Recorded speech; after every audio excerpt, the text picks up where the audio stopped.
Guess who got brands talking? Brandlive.co.za. A very good afternoon. It is 5 o'clock on a Wednesday afternoon, and you're on Brand Live online radio. My name is Errol Felix, and I'd like to welcome you to Green4Life. It is my half an hour slot, 5 o'clock to 5:30 on Wednesday afternoons, and it will have a very distinct environmental flavor. Just a little bit of background on myself. I have a 30-year involvement with television, having been at the SABC for about 15 years. And post the SABC, I resigned in 96 and then still continued, where I spent about 24 years from 1985 until about 2008 with the environmental program called 50/50. I was a presenter, producer, specialist producer. I'm also a cameraman, and I've sort of covered all of the other disciplines of television, where I've also then trained young people. Matters environmental, however, has always been a part of my life. I can safely say, since the time that I opened my eyes, I was born in Port Elizabeth, and very interestingly, someone asked me, because most of my life I spent in the townships. Last was in Manenberg in Cape Town, and people said, "But I don't understand. If you grew up mostly in townships, why would you be interested in conservation, plants and animals, environmental matters?" But very interestingly, when I thought about it, everywhere we stayed from Port Elizabeth right through till about 5-6 places in Cape Town, including Manenberg, we were either the first or the last house in the area, which means opposite us, there was always an open field or bush or piece of forest, etc. And that is where I found myself most of the time. After school, that's where we got together. Even up till matric, I would walk from school to my gran and then cross this massive field to get home to where my mom stayed. And most of the time, I would just sit on a tree trunk and watch water birds. This was also where I saw my first wood hoopoe, where I saw my first blacksmith plover, and realized there was a reason why this bird was swooping down on me all the time, making this weird chirping sound. And then suddenly I realized if I moved a little bit to the left, for example, he would move closer to me, making a hell of a noise. If I moved a little to the right, he would be quiet. And then I realized, oopsie, there's got to be something on the ground here.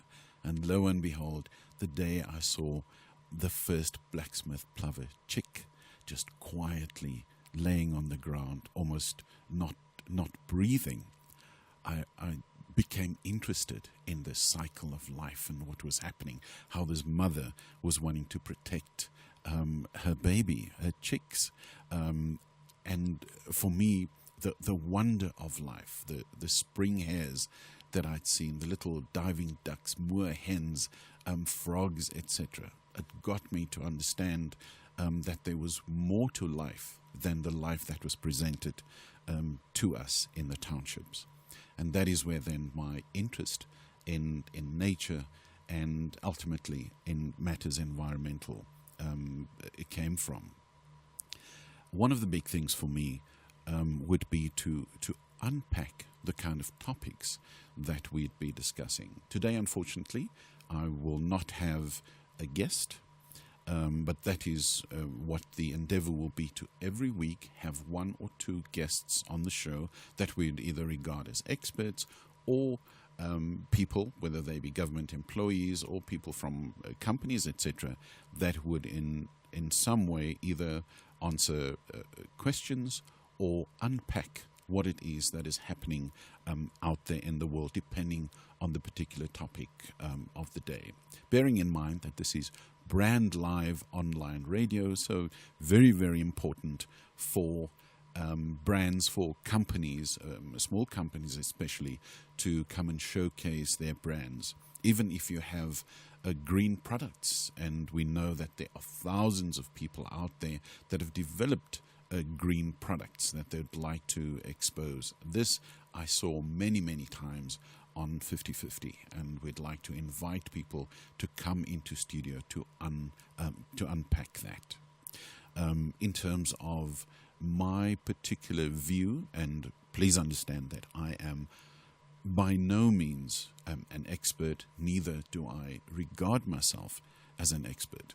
But over the last 31 years being involved with environmental matters, obviously there's some things that rub off on you, there's some things that you continue to sort of study further, that you begin to get an interest in.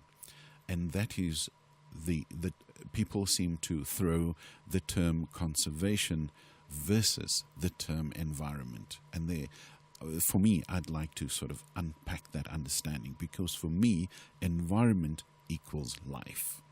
And when I talk about life, I mean the life cycle of a human being, from the time that the child is separated from its mother, and it's now on its own, becoming aware of the world around it. So there are various stages in that process.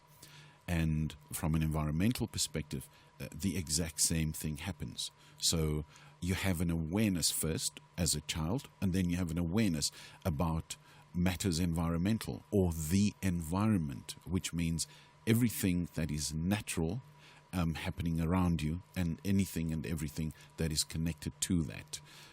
So the first step is then to become aware. The next step, obviously, as the child now becomes a toddler, it now starts to participate in the world. It starts walking around, it starts touching and taking and opening up its awareness of what this world is all about. So as it grows more, it starts utilizing and making use of this earth. Same with the environmental equation. After the awareness, we start making use of, we start using, whether it's plants, trees, food, animals, whether we look at weather patterns, and we start understanding how it is that humans would in some way either benefit or could make something, construct something that would protect themselves from elements or climatic conditions, etc. So that is then the use aspect of it. After awareness, we then start utilization of what is around us. Inevitably, because we are humans, because there are so many of us, and sometimes so many of us in any one particular situation, it means that the need is greater in that particular time. And what is that need? Sometimes it's just a need for firewood.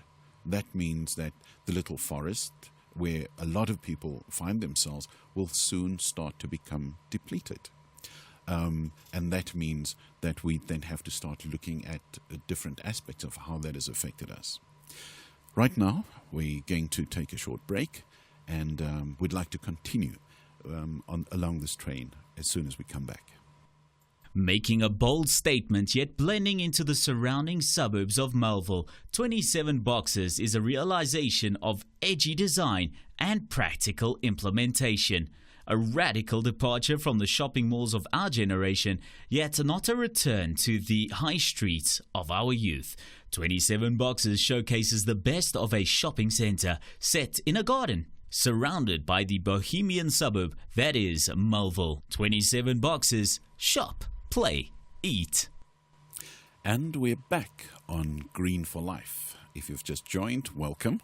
Green4Life is an environmental show that will feature on Wednesdays from 5 till 5:30 on Brand Live online radio. I'm your host, Errol Felix, and just before the break, we were trying to unpack the environmental equation. We spoke about the first pillar of environment, which is awareness. The second one is utilization. The third one is what I'd like to call overuse or overutilization, is where as humans we take too much, we use too much.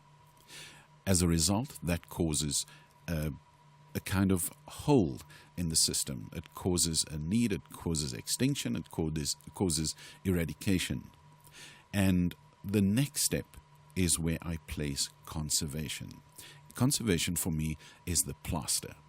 What really means is now that we've overutilized, now that we've taken too much, we start realizing, oh my goodness, we will not have any of this left if we continue with the path that we're on. Let's talk about poaching. Right now, rhino poaching is quite rife, not to mention ivory. But in this case, let's stick to rhino poaching. We have literally hundreds, up to 1,000 rhinos have been killed just for their horns in 1 year. Now that is a heavy amount of rhinos that are killed. And almost every time you see this massive animal that has been living for up to between 35 to 60 years on this planet, being killed for its horn, and it's left there to die. What we have to realize is that there are a scant couple of thousand of rhinos left in our country, especially the endangered black rhino. And unless the poaching is curbed, unless it is stopped, then what we will see at some point is within our lifetime, that means within the next 10 to 20 years, we will probably not have any more rhinos left in South Africa. And that has to be seen as a tragedy. And that is what I then call overuse. And the next step is where the conservation comes in, which is the plaster, which says, people, we are going to lose what it is that we have. How do we put measures in place that will ensure that our children and their children, generations after that, will still be able to see these majestic creatures in the wild and not stuck in some zoo or in some game reserve in a captive bred area where it's the only place. They're being guarded 24 hours a day by guards with guns to ensure that they are not being taken out. The next step in the environmental equation for me is sustainable living. And that says that once we've moved in some way beyond conservation, when we've gotten to a place where human beings are everyone so tuned in and in harmony with their environment and other environments and nature and animals, whether on land or marine animals, we are so tuned in that we don't have a need for poaching anymore. We understand. Therefore, we've moved on from an aspect of conservation, though we have to understand probably that conservation will be there in some way. There will always be a need for conservation organizations to take care of. And one of those reasons is mostly because the habitat of a large number of our wild animals are being encroached upon. And most of that is for the use of humans. It's for development from a property perspective. And right now on the news, we are hearing more and more how people are more and more requiring land. So land currently for food security and land for people to be able to live on. And that means that by necessity, it is going to encroach upon land required for animals. And a lot of animals, we have to understand, need kilometers in terms of the range that they travel. Look at elephants, look at wild dogs, etc. These guys move, cheetahs, they require a wide range because you also have to look at who their competition is. And by necessity, they live many kilometers apart in terms of the various packs, especially when we start talking about wild dogs. Elephants, we know, certainly don't recognize borders and fences. Many, many examples of where they've just trampled, sometimes even electric fences to keep them in because of their migratory routes.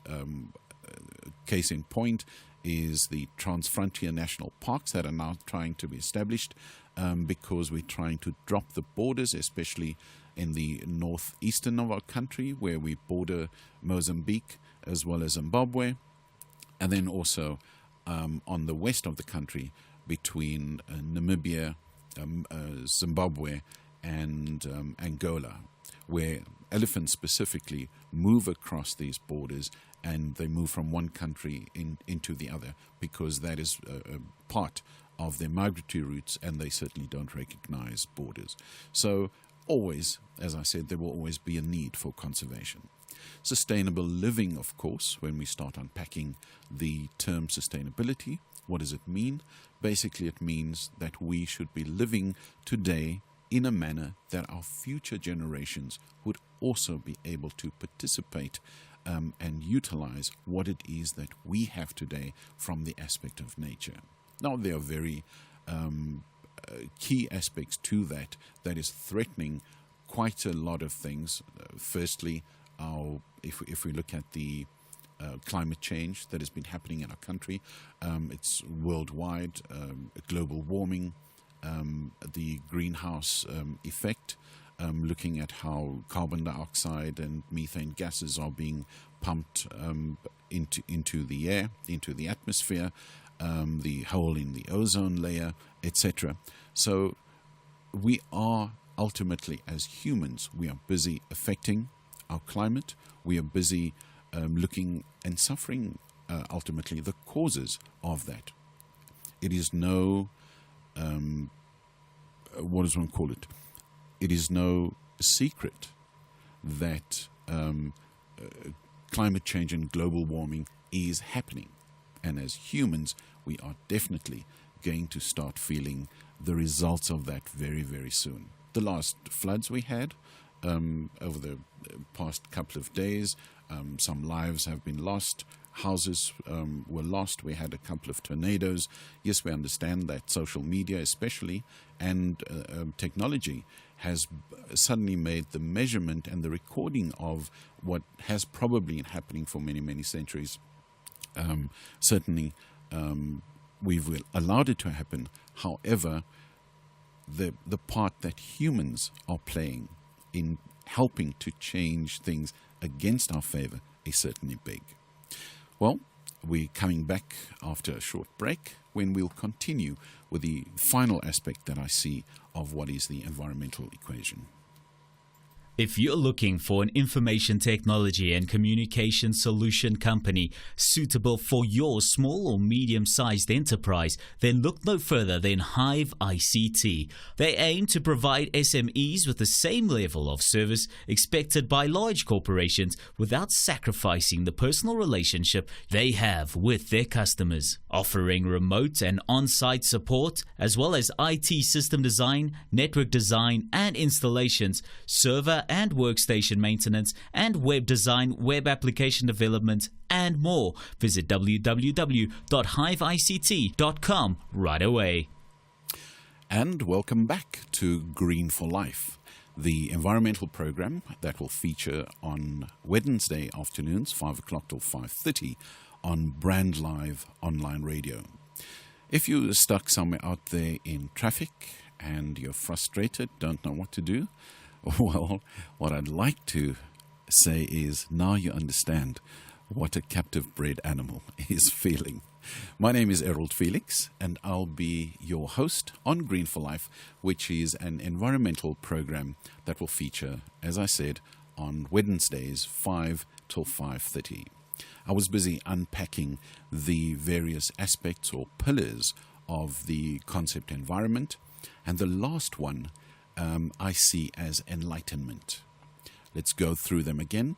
We have awareness, utilization, overutilization, conservation, sustainable living, and enlightenment. Enlightenment is that beautiful part where a human being has gone through the various phases of seeing and understanding the environment, nature, and in some way now has even participated via various conservation means to be part of that and to help save this beautiful planet from all of the threats, whether they be man-made or completely natural.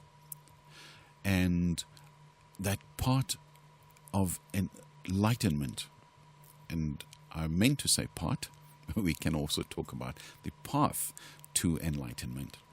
But what enlightenment means for me is that we completely and fully understand what caring for matters natural, caring for nature, all aspects of nature, not just plants and animals, but all aspects of environment. We have the seas, we have the sky, we have the cosmic environment.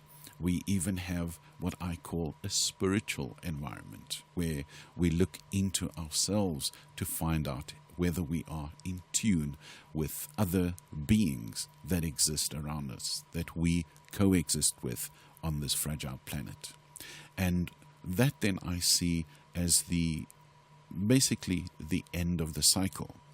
After enlightenment, it is the start again of birth, or the rebirth, which is then awareness. And for me, I equate then the environmental cycle to the cycle of life, as opposed to talking about conservation, which, as I indicated earlier, is really for me just a plaster. It is a measure by which humans are saying something wrong is happening with either a natural environment or with plants or animals, and we need to do something to help protect, to help save, and ultimately to help make people aware of it. I mentioned earlier that I'm certainly not an expert.